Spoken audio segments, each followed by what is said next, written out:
Graça, paz e alegria. A porção de hoje recomendada para a leitura da Bíblia em um ano no plano sequencial é 1 Samuel do capítulo 14 ao capítulo 16. Começamos vendo Jonatas, filho de Saul, dando uma lição de confiança no Senhor. Ele foi com seu escudeiro, estava pronto e, mesmo assim, buscou a confirmação do Senhor. Ele poderia ter buscado desde o começo, desde antes, mas deixou, pelo que o texto nos mostra, quase para o momento final. E o Senhor confirmou. E a vitória veio. Quando o Senhor age, até o impossível, aquilo que parece impossível, se torna realidade. Os demais seguem atrás dos filisteus quando notam que algo está acontecendo. Jonatas começou com uma vitória de aproximadamente 20 contra 2, ele e o escudeiro, e aí depois o arraial dos filisteus entra numa batalha enlouquecida, um atingindo o outro, e aí eles resolvem fugir. Israel segue atrás. Mas o povo estava com fome. Mas Saul não queria que ninguém comesse. E aí Jonatas, que não ouviu quando o pai disse que não era para comer, acaba se alimentando. E aí foi avisado que não era para comer, porque o pai não queria que comesse. E aí ele deixa claro que ele se sentiu fortalecido e que a batalha poderia ser até mais simples se o povo se alimentasse, estivesse forte. Ele chega a reclamar até do que o pai disse. Se o Senhor concordasse com o voto de Saul, e fosse mesmo a vontade do Senhor que o povo não comesse até o fim daquele dia, o fim daquela batalha, o povo teria problemas a partir desse momento para o restante da batalha, porque aí Jonatas fez uma coisa contrária à vontade do Senhor. Acontece que o povo seguiu em vitória.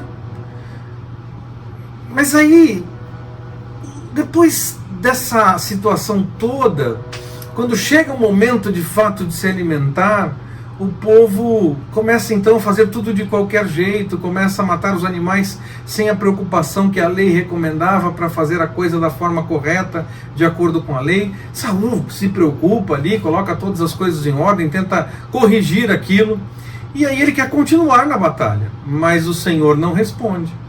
O problema era aquele momento em que Jonatas se alimentou. Mas se o Senhor tinha confirmado que não havia problema nisso, porque se Jonatas se alimentou e o povo continuou tendo vitória, por que isso seria ruim? Porque Saul tinha feito um voto. Havia uma transgressão. E aí o processo das sortes, que eu costumo dizer que é uma espécie de sorteio, mas na época, claro, poderia ser feito de uma outra forma, só uma forma da gente imaginar, ter um exemplo para pensar em o que poderia acontecer. É feito então esse processo mais uma vez, e aí Jonatas é apontado como quem tinha que esclarecer as coisas. Ele confirma sim que comeu e se apresenta para a punição, e o texto nos faz entender que Saul estava pronto para executar a punição de Jonatas. Mas o povo entendeu que o Senhor deu a vitória diante do que Jonatas começou. E a batalha aconteceu e a vitória continuou mesmo depois de Jonatas comer. Se o Senhor não estivesse com ele, não teria vitória. Assim Jonatas é poupado.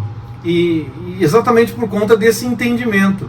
E parece então que a história precisou ser registrada e revelada nesse momento para mostrar que Saul exagerou na orientação, que não era para o povo comer, fazendo um voto pelo povo. Se essa fosse a vontade do Senhor, não havia exagero, é claro, mas parece que o Senhor não estava esperando isso do povo. E Saul foi além do que deveria ter falado, pelo menos é a forma como eu entendo esse texto. E aí, senão o povo teria problemas no meio da batalha, o que não aconteceu. O líder pode sim exagerar, o líder pode ir além, passar do ponto.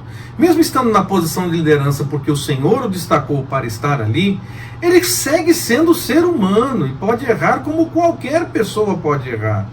Entendo que essa situação foi para mostrar que houve um exagero de Saul nesse ponto. Para essa batalha, então, eles se acalmaram e deixaram quieto, mas houve outras tantas batalhas e Saul seguiu tendo vitórias. Samuel, que no caso das ofertas, naquele caso das ofertas em que Saul teve pressa em atender o povo, em manter o povo organizado, e aí foi mais rápido do que deveria para oferecer o sacrifício. Já tinha dito naquele momento que o Senhor tinha um outro escolhido segundo o seu coração. Davi é conhecido como o homem segundo o coração de Deus. Mas Saul aqui seguia tendo vitórias e seguia na liderança. Ele seguia liderando o povo e continuava tendo vitórias. Se já não houvesse mais nada de importância na vida de Saul, ele passaria a ter derrotas. Mas não, o Senhor ainda dava vitórias a partir das batalhas que Saul liderava o povo. E essas batalhas podem ter acontecido durante o período dos 40 anos em que ele foi rei. O texto não diz quanto tempo foi dessas batalhas, quanto tempo do reinado já tinha acontecido até essas primeiras vitórias que o texto cita, mas fala que Saul teve várias vitórias. Então nós não temos como definir a exatidão dessas datas, mas o texto fala que houve mais de uma batalha, que houve algumas batalhas e que ele teve vitória possivelmente já há algum tempo desses 40 anos que se entende que foi o tempo do reinado de Saul. Até que vem uma orientação para uma batalha em particular. E a orientação era clara, era para matar tudo e todos, não era para sobrar nada. Mas Saul, que no texto que nós lemos hoje diz que agregava a si os mais valentes, ele separa o rei. Deixa o povo separar o melhor dos animais. Vamos matar o que não é tão bom assim, mas o melhor nós vamos separar. E a desculpa era, mas é para oferecer ao Senhor, vamos oferecer um sacrifício, já que vai matar mesmo, mata oferecendo ao Senhor. Não é verdade? O Senhor prefere a obediência.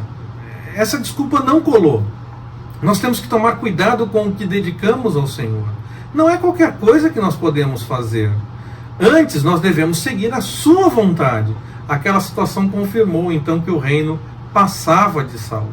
E já estava chegando a hora, que pelo menos estava sendo encaminhado para que chegasse o momento em que ele deixasse de ser rei e não mantivesse a sua descendência no trono de Israel. Da forma como começa o capítulo 16, eu fico com a impressão que Samuel demorou ainda um tempo para ir ungir Davi, porque o Senhor questiona, até quando, rapaz? Que negócio é esse? Samuel, preocupado que Saul pudesse aprontar alguma, recebe a orientação de agir como se fosse para fazer uma oferta. E era para ir e agir como se estivesse fazendo uma oferta. De certa forma, ele fez alguma oferta, é claro, ele levou, inclusive, para fazer isso, mas ele tinha mais uma tarefa. A tarefa principal não seria essa, a tarefa principal seria obedecer ao Senhor e ungir aquele que o Senhor orientasse que fosse ungido. Nesse momento, Samuel agiu simples como uma pomba e astuto como uma serpente, como o Evangelho nos diz que nós devemos fazer.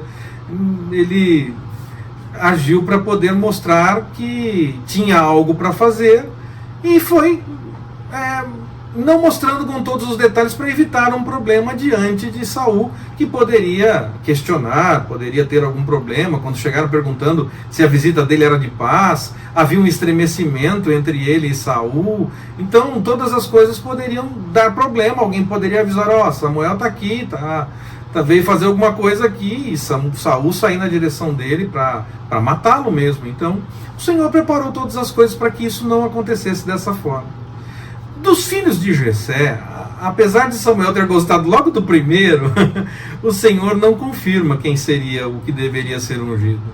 Muitas vezes as pessoas dizem que isso pode, tal coisa pode ser feita, é aceito, não é errado, mas esse texto me faz entender que não é assim. Não será, não é para se fazer simplesmente porque é certo ou porque a sociedade aceita. O Senhor não vê como o homem vê. Ele vê o coração. O ser humano vê a aparência. Ele sabe o que vai no meu coração e sabe o que vai no seu coração. E para mim, essa é a chave que ajuda a entender de forma clara a questão da graça. Mas nós estamos ainda no Antigo Testamento, então ainda estamos na lei. O Senhor confirma Davi e Samuel faz a unção de Davi naquele momento. No final do capítulo 16, nós vemos uma das versões para a entrada de Davi na corte de Saul.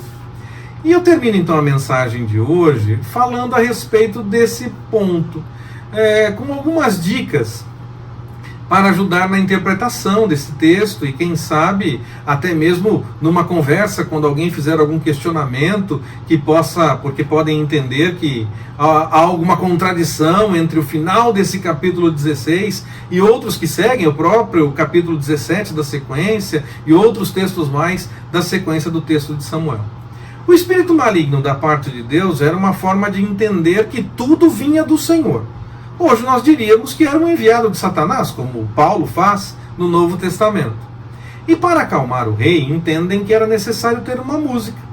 Alguém lembra de Davi, e aí ele é levado ao rei e ajuda nesse processo, a ponto de Saul querer que ele fique com ele, seja até mesmo seu escudeiro e tudo mais. Mas no próximo capítulo nós vamos ver que parece que Davi ainda não era conhecido do rei. Pode ser que, apesar da sua importância na questão musical, ele ainda não era tão notado ainda. Vai ser escudeiro só depois. Talvez o texto aqui esteja se antecipando. Mas ficava apenas com a questão da música. E aí, essa pode ser uma história que algumas pessoas lembram e reconheciam. Afinal, Saul teve mesmo as suas crises e algumas vezes se acalmou com Davi tocando. Mas nós veremos também outras situações mais para frente, em que, enquanto Davi tocava, Saul tentava matar a Davi, em vez de se acalmar. E aí, então, as pessoas lembram tanto de uma coisa como de outra. Lembram de momentos em que Saul se acalmou, e lembram de momentos em que Saul jogou a lança na direção de Davi enquanto ele tocava. E aí cada um conta a parte que lembra, e o registro do livro se preocupa em mostrar as histórias como elas eram contadas. As duas histórias, então, tanto a dele de Saul reagir com violência, como se acalmar diante de Davi, no momento em que ele está tocando, podem ter o seu lugar em momentos diferentes, sem nenhum problema. E as duas histórias podem ter acontecido e as pessoas lembram das duas situações. E a questão dele já ser escudeiro, pode ser que ele se tornou escudeiro depois e quem escreveu o texto acabou antecipando para esse momento do capítulo 16, mas ele na verdade no primeiro momento era apenas aquele que tocava em alguns instantes, em algumas vezes, e depois voltava para seu pai ainda, até que ficou como alguém que começou a acompanhar de fato Saul, inclusive para as batalhas, e nós vamos ver mais para frente. Então as histórias podem estar juntas, podem ser, as duas podem ser acontecidas, e aconteceram em momentos diferentes. Não vejo necessariamente uma contradição aqui. Que o Senhor nos abençoe. Forte abraço, até mais, permitindo o Senhor.